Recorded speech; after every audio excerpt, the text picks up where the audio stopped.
Hello बच्चों, आज मैं आप लोगों को वाक्य के बारे में बताने जा रही हूँ। वाक्य किसे कहते हैं।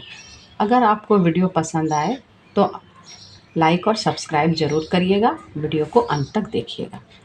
अब चलते हैं हम वाक्य की परिभाषा की तरफ। वाक्य शब्दों का वह सार्थक समूह है जिसके माध्यम से हम अपने भावों एवं विचारों को दूसरों के समक्ष प्रकट करते हैं तथा दूसरों के भाव एवं विचारों को समझ सकते हैं।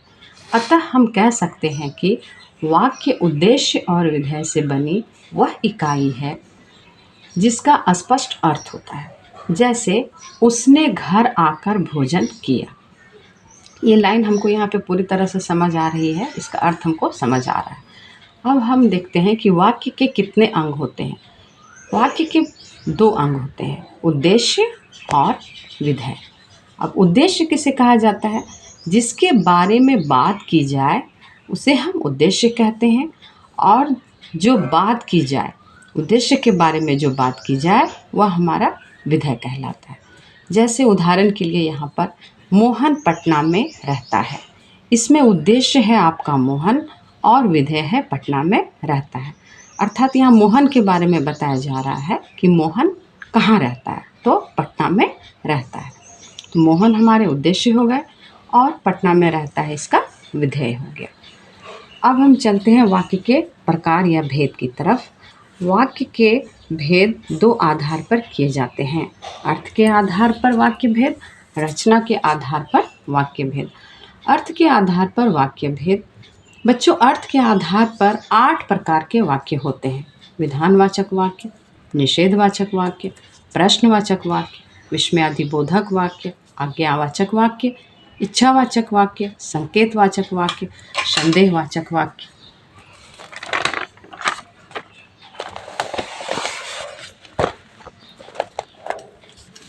अब हम देखते हैं विधानवाचक वाक्य क्या है। जिस वाक्य में सामान्य जानकारी प्राप्त होती है विधानवाचक वाक्य कहलाता है। देखिए उदाहरण में है, जैसे भारत एक देश है, दिल्ली भारत की राजधानी है। अब है निषेधवाचक वाक्य। जिन वाक्यों में नकारात्मकता या मनाही का भाव प्रकट हो निषेधवाचक वाक्य कहलाता है। जैसे मैंने खाना नहीं खाया, मैं विद्यालय नहीं गया। देखिए यहाँ पर नहीं यानी कि नकारात्मकता है या मनाही है। अब है आपका प्रश्नवाचक वाक्य। जिस वाक्य द्वारा किसी प्रकार का प्रश्न पूछा जाता है वह प्रश्नवाचक वाक्य कहलाता है। जैसे भारत क्या है, यहाँ देखिए प्रश्न पूछा जा रहा है। राम के पिता कौन है, प्रश्न पूछा जा रहा है। अब है आज्ञावाचक वाक्य। वह वाक्य जिसके द्वारा आज्ञा दी जाए, प्रार्थना की जाए या सलाह दी जाए आज्ञावाचक वाक्य कहलाता है। जैसे देखिए यहाँ पर बैठो, आप यहाँ से जाइए, कृपया शांति बनाए रखें। इसमें देखिए आज्ञा दिया जा रहा है, प्रार्थना की जा रही है, यानी कि रिक्वेस्ट किया जा रहा है। अब है आपका विस्मयादिवाचक वाक्य। जिस वाक्य में दुख, खुशी का, आश्चर्य का, भय का अनुभूति की जाए विस्मयादिबोधक वाक्य कहलाता है। जैसे आहा कितना सुंदर दृश्य है, यहाँ पर देखिए विस्मय दिखाया जा रहा है। ओह कितनी गर्मी है, बल्ले बल्ले हम जीत गए। इस तरह से ये सारे वाक्य जो हैं वे विस्मयादिबोधक वाक्य है। अब है आपका इच्छावाचक वाक्य। जिस वाक्य में मन की इच्छा, आकांक्षा या आशीर्वाद का बोध होता है उसे इच्छावाचक वाक्य कहते हैं। जैसे भगवान तुम्हें दीर्घायु करे, जन्मदिन मुबारक हो।